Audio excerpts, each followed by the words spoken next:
Hello, you guys. Welcome back to Lily Reads. I have my coffee you guys just saw me make. I'll sit it back here. Boom.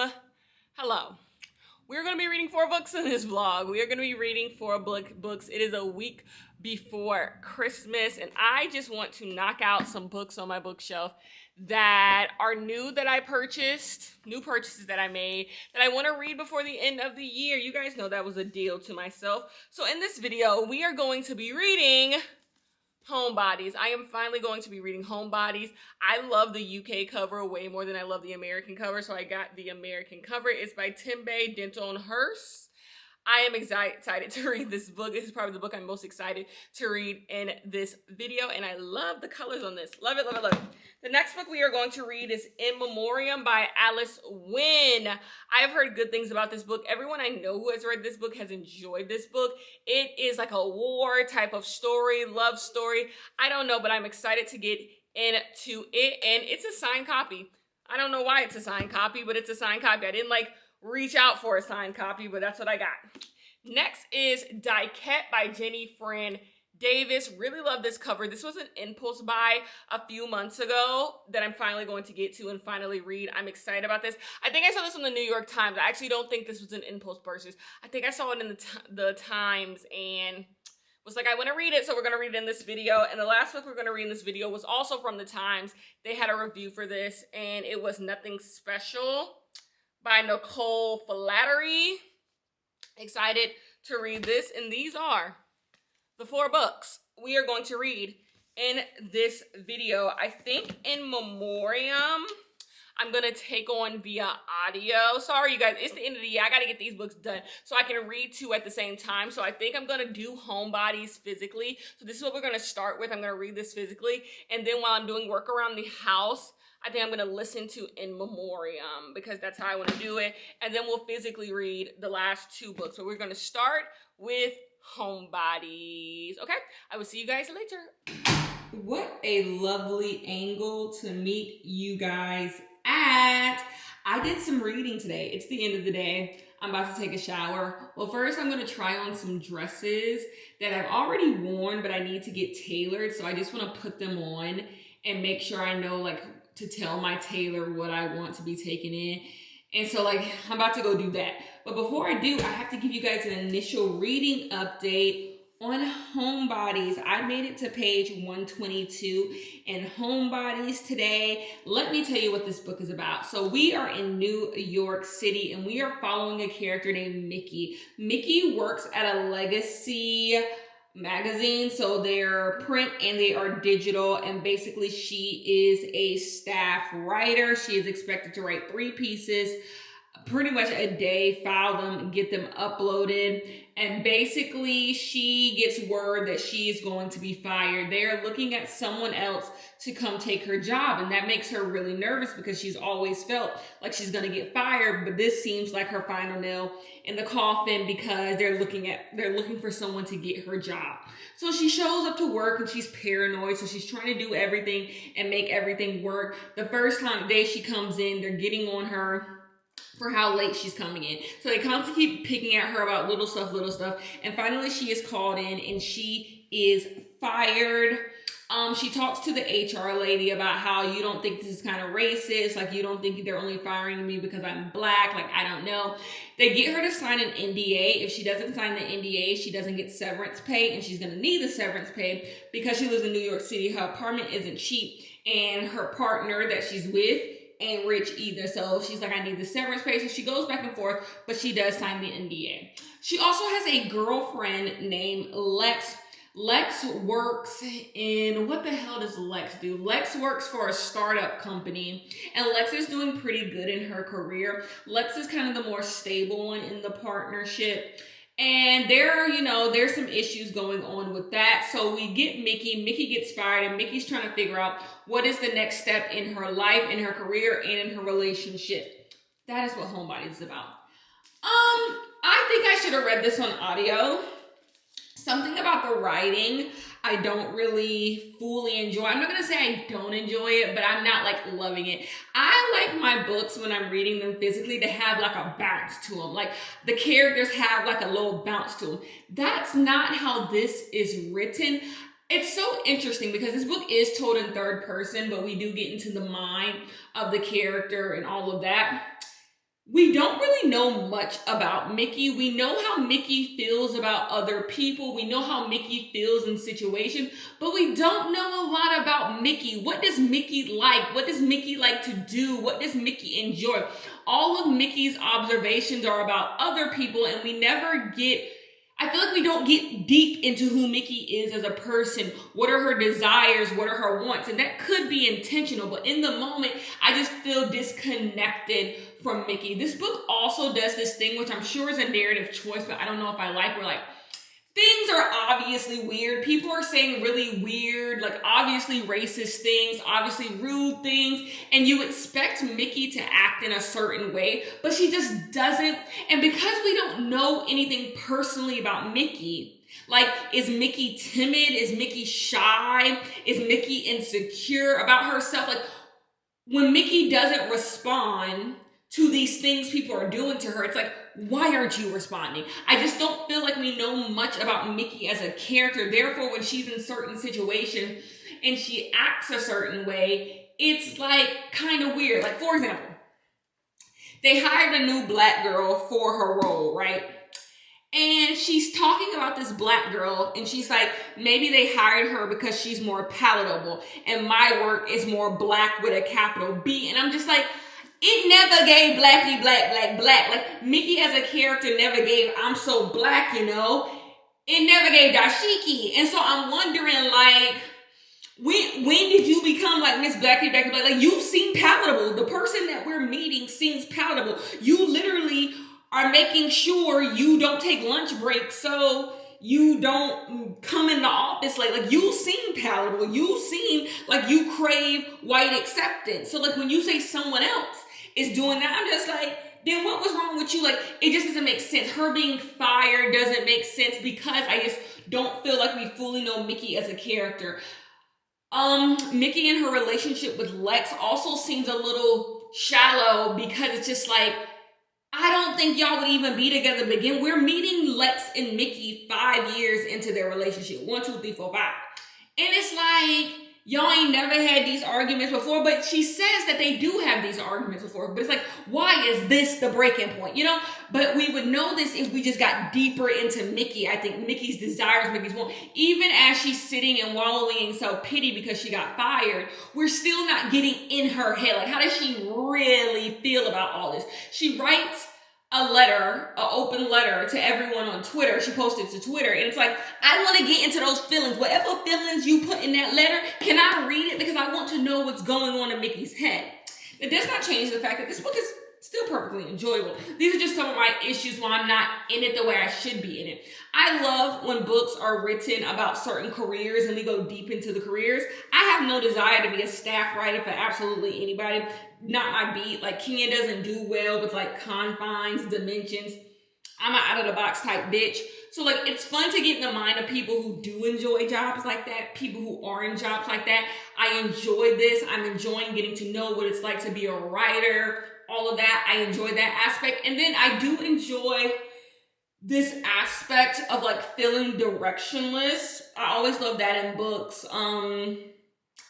This sense, there's other stuff going on that I do enjoy. So there's aspects of this that I do really, really enjoy. But that's just my thought. So far, we are almost at the halfway point, about 30 pages to the halfway point. So I still got a lot to go. But overall, I'm enjoying it well enough. Anyways, y'all do not have to be traumatized by this angle anymore. I'll talk to you guys in the morning. Hello. Hello, you guys. I am here for a final reading update for Homebodies, and I have an announcement.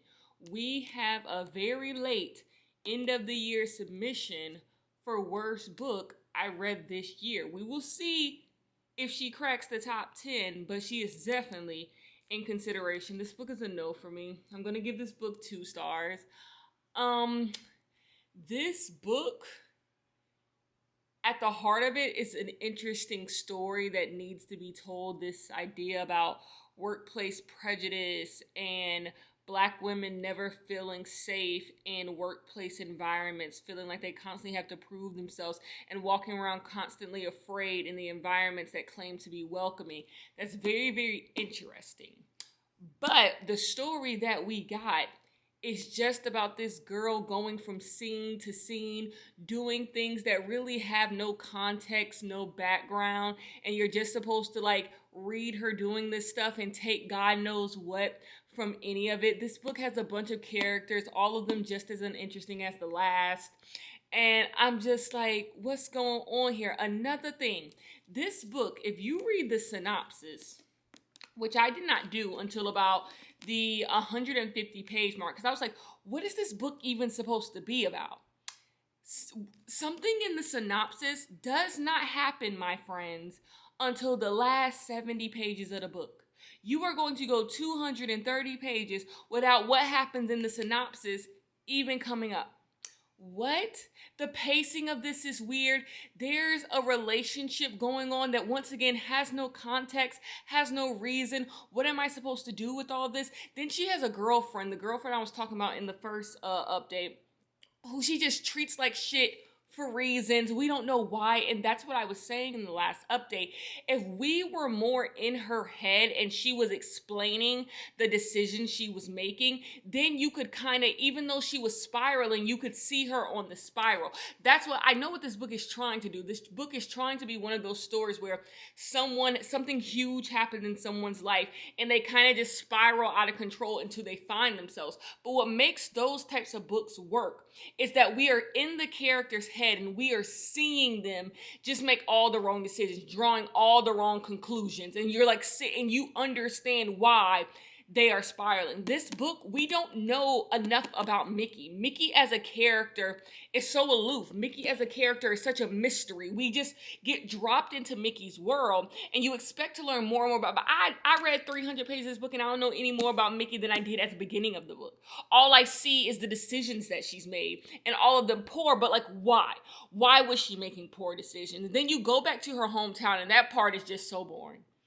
The part in her hometown is just so boring. Like, it's boring at best, too. At worst, it's poorly written. It's confusing. I don't know. Like, I'm trying to really find the words for why this didn't work, but this was pulling teeth to read. It was excruciatingly bad to me. Like, this book is sitting at a 3.39 on Goodreads, and I wanted to come on here and be like, they're all wrong, they don't get it. Because oftentimes that is how I feel about books that have low ratings on Goodreads, especially when they're like literary fiction. But not this. And I know literary fiction as just a thing rarely has in-depth plot. You are following characters and it's about this choices that characters make. But I just don't think this is done well enough to carry that sort of idea. You're just waiting for Mickey as a character to have more meat on her bones, something you can sink your teeth into about this character. But the only thing this book offers is you being able to relate to Mickey in some way. You dealing with your own, workplace issues. You also feeling like you don't know which way you should go. You also having relationship issues. That's the only way I think you're able to really enjoy this book is by relating to Mickey. But just as is, Mickey don't got nothing going on. That's all that interesting. And the biggest thing about this book, I would say, none of Mickey's decisions seem explained because we don't know anything about her. The beginning of this book sets up well enough. You're like, Mickey lost her job. She doesn't know what she's going to do. She decides she's going to go home. She feels like she can't be in this relationship because her partner reminds her of her own failure. Boom, gotcha, I'm there. But the more and more this book goes, you're just like, Mickey, what's your thoughts? Like, what's your plan, Mickey? What do you want to do, Mickey? What do you like? What does Mickey like? What does Mickey not like? What does Mickey enjoy? What does Mickey not enjoy? What interests Mickey? We don't know. We just know Mickey writes. Mickey writes, and she had a lover back in high school. But there's nothing we learn about her as a character, as a being. I could only say, to make excuses, I could say that obviously this subject matter was close to the writer of this book. And so, like, obviously she doesn't want to self-insert. So, like, she, like, has her own feelings on this, and she's a full human being. So she didn't feel the need to flesh out this character because she has lived these experiences. And that's why it's not translating well, because you're trying not to self-insert. But also this is something personal to you. So you think because you've lived it, it is this whole big world. But to us as a reader, it's falling flat to us. I don't know, but I did not enjoy a single moment of reading this, especially in the last 200 pages. 2 out of 5 stars. Let's move on to In Memoriam. I've already started because I am reading this on audio. I listen to a little bit of this every single morning. So I kind of could already give you guys initial updates on this. But instead, I will come and give you initial updates in the morning. Anyways, this is already off to not a great start. Not this book. Just us already giving a book bad. Not only did I find the book bad, it's like in one of my worst books of the year. Like, whoa. Maybe I just don't get it. But I know other people don't get it. I thought I was going to be the person who got it. Yikes.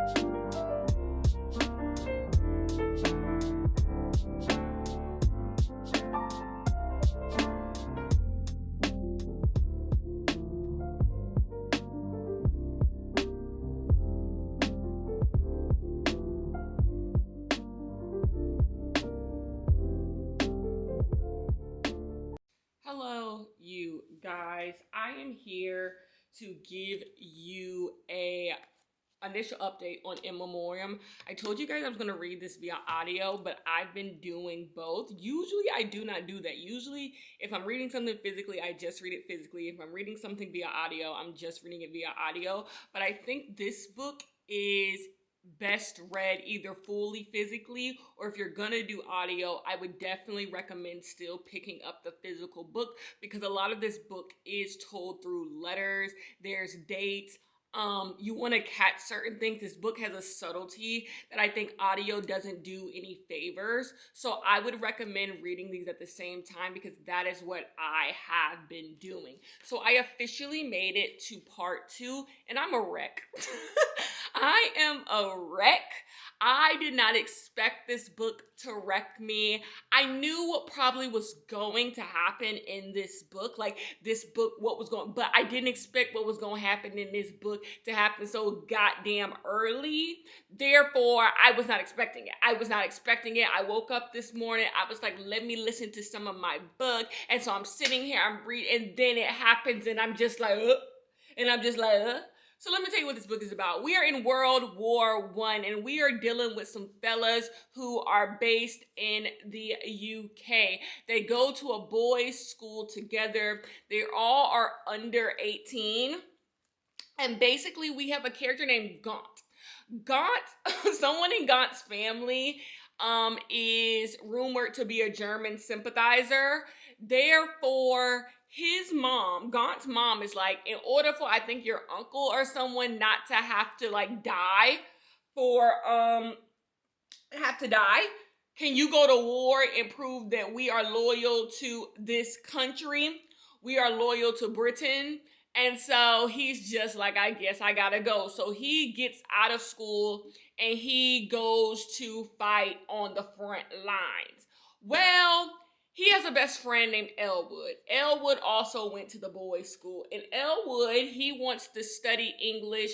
He is a poet and all of that stuff. And he's like, you jump, I jump, Jack. Like, your death is my death. Your birth is my birth. I'm going with you. So he decides he is going to enlist too. Now, none of these boys are 18 years old. I don't think. No, they're all 17. None of them are 18 years old, and they decide to enlist. Now, they have a love affair. They didn't know the other one was attracted to the other, but we learn through both of their POVs, both of their letters, they are in love with one another. So they are on the front lines. They are in love. People are dying around them, and they just want to love each other. That's pretty much what In Memoriam is about. This book is so well written. I think that's the biggest thing. Beyond enjoyment, beyond excitement, this book is so well written. I've written down quotes from this book. I have written down quotes from this book because it is so well written. This book reminds me of Trespasses that I read a couple vlogs ago, where the violence is so on the page that it feels so real. It becomes just part of the book. When someone gets their head blown off, their brains blown across the battlefield, it just feels like common occurrence because we've read so much. And then when they're giving us the in memoriams of all the people who died, it just feels so real. I just love a good story about violence where it feels real. It's not something people are trying to make taboo or outrageous. It's just what happened is on the page, and you feel like you're in it. Like, I feel like I'm in the battlefield. But what makes this book so well written is that you still get the softness of Elwood and Gaunt's relationship. You still understand that these people are falling in love with each other. These people have been in love with each other. And it's not too flowery, because sometimes when you get stories about people who are falling in love in dangerous places or war-ridden places, or, during traumatic experiences, it seems too flowery sometimes. Like, why y'all worry about fucking when people dying? It's not like that. It feels very grounded. They're still both very aware of the fact that they could die at any moment, and that's what makes the love so feverish. I'm enjoying myself. I am enjoying myself. There is always, to a degree, I'm going to enjoy a book like this. This is not going to be a 5-star read. There's always, to an extent, I will like a book like this, but I think I'm liking it to that extent. And so I'm enjoying myself. I want to finish this today. I got to take all the books off my bookshelf that I read this year to start filming my end of the year videos. So I might try to listen to it while I'm doing that. But I like to look at the words on the page, because you miss stuff sometimes when you're reading via audio. So I like to come back and look. So we'll see. This is taking longer than probably it usually would if I was just reading straight through physically or reading via audio, but I already started audio, and so I just got to stick with it. And I'm just coming back. So I'm listening to audio, then I run to my book and I'm just and then sometimes I just listen to the book and I'm just looking, because a really good thing is listening to it, and then I go back to other pages, to the different wounded pages telling you who died, stuff in the paper. I love it. Anyways, I will talk to you guys later. Hello, you guys. I am here to give a final update on In Memoriam by Alice Wynn. I am going to go ahead and give this book 5 stars. It's so crazy. When I started this book, I was not expecting to give this book 5 stars. When I talked to you guys the last time, I wasn't expecting to give this book 5 stars, but I found the second half to be better than the first half. I just thought this book was so well done. I love a book that wants you to engage with the way that the words are put on a page. I love a book that wants you to interrogate all the decisions that the author chooses to make. And that's what this book does. The way this story is told is something you're supposed to talk about. You're supposed to talk about what happens in the book just as much as talking about what the book is. You're supposed to talk about what happened in the book just as much as you're supposed to talk about the words on the page and why certain words were put on the page. I just found this book to be so well done.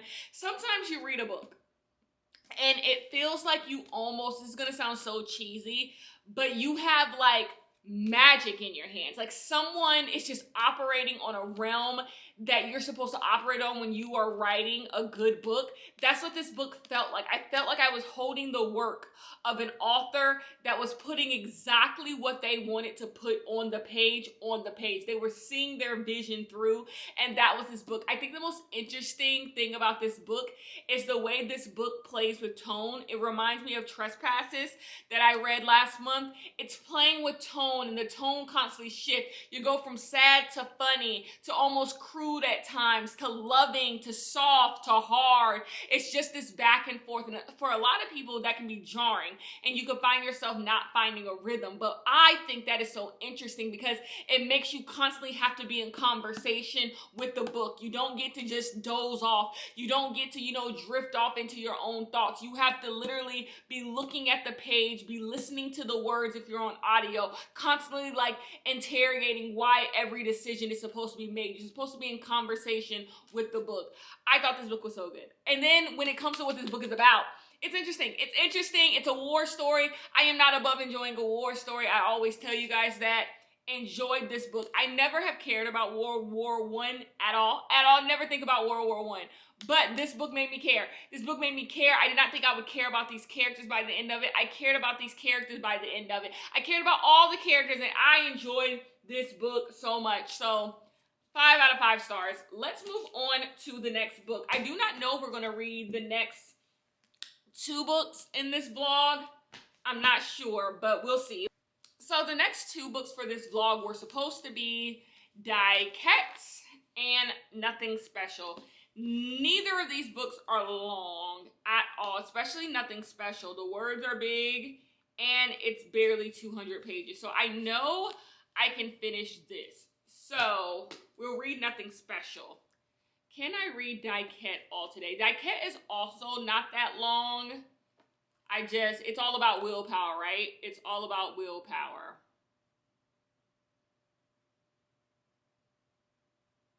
I don't know, yeah. I'm interested in the synopsis. The synopsis is really good for this book. So I'm gonna read this. We're gonna start with this, and then later on tonight, we'll read Nothing Special, and then this vlog will be coming to you guys. I'll just edit this vlog along the way today, and I'll just do some reading sprints on Die-Ket, and that is what I am going to do, okay? So we're gonna finish both books in this vlog, and I'm gonna get this vlog to you guys. Peace. We have, what did we read first? Oh, Homebodies was bad. Thank God that In Memoriam made up for Homebodies. I did not enjoy Homebodies, but In Memoriam was good. At the end of the year, I got a 5-star read. Was not expecting that. So let's move on to Die-Ket. Peace. Hello, you guys. I am here to give initial updates on the book Die-Ket. So let me tell you what this book is about. Then we need to discuss some things. So in this book, we are following 3 lesbian couples. We have our main lesbian couple, Sasha and Jess. Sasha and Jess live in New York City, and they have people who live in the same apartment building as them, and these people invite them to go upstate to their house. They are a professor in something else, and so they go with them. And then there is a third couple who is also on this trip. This third couple is friends with Jess in our little in our first relationship. Our main character is Jess. This story is told through Jess' eyes. So all 3 of these couples go upstate to this rich lesbian couple's house, and they all kind of hang out, and we all get to know each couple, and we kind of go back in time, and Jess tells us how everyone knows each other, what happened with everyone. There's different things at play, but that's pretty much the story. These 3 lesbian couples going upstate to have a vacation with one another. This book is about nothing. Nothing. I can't tell you the plot of this book. I can give you a synopsis of what this book is happening in this book, but this book is about truly nothing. There is no main thing pushing the narrative forward except for the fact that these people are together and days go by. Time is the only thing pushing this narrative forward. So we are just thrusted into this story where all these people are hanging out, and you just follow them through different things that people do when they hang out: eat, get in a hot tub, watch TV, watch movies, let's go to a thrift store. You're just following them doing different things throughout hanging out with each other, but there's no real plot going on with this. This book is really interesting. Sometimes this book has really interesting things to say, and then sometimes this book has like absolutely nothing to say. And I'm wondering if it like knows that it has nothing to say. Like, it's so obviously about nothing that I'm wondering, like, is this supposed to be about nothing? Like, am I missing something? Or is the book playing a bit on me and I need to get with the bit? Because I oftentimes ask myself, is this satire? Like, am I reading satire and don't realize it? I do not know. So this book, the writing style of this book is almost like, let's take the word diket. The main character in this book tries to explain to us what the word diket means. And that's kind of how the entire book is framed. Everything is framed as kind of an argument, or they're trying to prove something to the reader. Like, everything is said with such a like, let me tell you this, and this is why this is this, and don't challenge me on this. This is like, everything feels like the main character is trying to defend themselves from something. It's almost like if this character, you met this character and it's like, hey, tell me about your weekend with those two lesbian couples. And they're like, it was an awesome weekend. And you're like, no, it wasn't. I already heard about it. I heard it was terrible. And then this character is trying to prove to you that it wasn't all terrible. Like, it's trying to tell the story like it has something to prove to you as the reader. That's how this book is told. Like, it had like this, I have something to tell you and I'm going to prove to you everything you think is wrong. And I'm not saying I'm hating it. It's not annoying. It's just, I think, not what I'm used to. And so it's really hard for me to kind of grasp it because things aren't really told in a way that really flows until you become accustomed to the way that this is told. It's not being told to you like a regular story. It's being told to you almost like a thesis almost. That's really what it's being told. It's like a thesis, but it's like every moment is its own thesis. So like, let me tell you about how I almost bought a wedding dress at the thrift store and it proved to me that the person who I'm with don't want me no more. Like that, everything is told like a thesis. Like, in the end, this is what you're going to learn and this is what you're going to take away from it. And that's how every single moment that happens is told. But like, nothing is like truly happening. There's some interesting things being said about how like, even in people who don't conform to like heteronormativity, there's still this idea to conform to almost weirdness. Like, even when we all agree that we're all just weird and crazy and different, there's still a way to perform that weird, crazy, and differentness. How we are constantly trying to find a box to put ourselves in. And this character is almost spiraling with this idea, being around all of these other lesbians. They're spiraling, trying to feel like they are not enough. They can't fit in. So there's some interesting things being said about that, about gender, about being gender, sexuality, relationships, all of that. But I can't say I love it. I know I need to go look this book up on Goodreads. I am sure the Goodreads score on this book has to be abysmal. It has to be abysmal. These types of books always get terrible Goodreads scores. So I know it because there's nothing to sink your teeth into. Like, I wouldn't even say this is a book you need to talk about with people because it's not. It's not a book you need to talk about with people. It's not as interesting as you think it would be, and it's also not as uninteresting as like a book you dislike would be. Like, it's sitting in this weird gray area that not many books can fit into, but it is. It's not the worst book I ever read. It's not the worst book I read this year. I don't even have any deep thoughts about it, liking it or hating it. It's just like a book that is like, it's easy to read. I'll give you that. Like, it's easy to read, but diket. Like, I don't know what else to tell you. Like, you're just following these couples and they're doing stuff. And I came because I've come so late because I wanted to wait to see if something was going to happen. I'm like, something has to happen. Like, there's got to be some reason why we're here. And I was just like, okay, clearly nothing's ever going to happen. Nothing's ever going to happen. So let me just come and give you guys an update. So anyway, I'm going to finish and I'm going to come back and give you guys my final thoughts on this book. And then we'll move on to Nothing Special. Hello, you guys. I'm here to give the final updates on diket. I'm holding the book as you guys come. My final thoughts on Die Cat. I'm going to go ahead and give this book the 2 stars that it deserves. Yeah, I tried to like outsmart the book. I knew this book was going to be weird after I read like the first 50 pages. And so I was like, I'm not going to let the weirdness get me, because this year, weird books have gotten the better of me. I have been turned off by the weirdness. And I never like weird books. I said, this won't be the book that I let get the better of me. And it just did. It got to the ending and I was just over it. I was over it. I was bored, because oftentimes weirdness bores me, you know? I just get out of the story when things get weird and I don't understand and what are we doing here? I feel like it's turning into nothingness. And that's what this book did. And so I stopped enjoying it, and I'm just like, it's not for me. I wanted to be one of the cool kids and like this book, and I'm just not that girl. I do think, though, if you are a part of like the New York lesbian scene, I feel like you will be seen in this book. This book almost feels like a club that only the people who know. Like, I almost feel like I kept saying in the last clip, there's a bit or a joke that I just don't get because I'm not in New York City with the lesbians, you know? So, like, if you are a part of, like, Brooklyn lesbian culture, you probably get something in this book that I do not.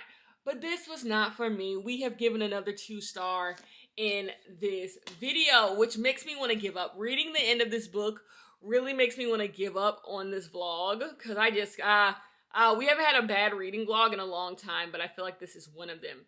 So if I come back and tell you about nothing special, then I do. If I don't, then we're wrapping up this video. So we will see. I don't know, but I will talk to you guys later. Hello, you guys. As you can see, I'm sitting here. So there is no last book in this video, but I am okay with that because I think this gave me an idea.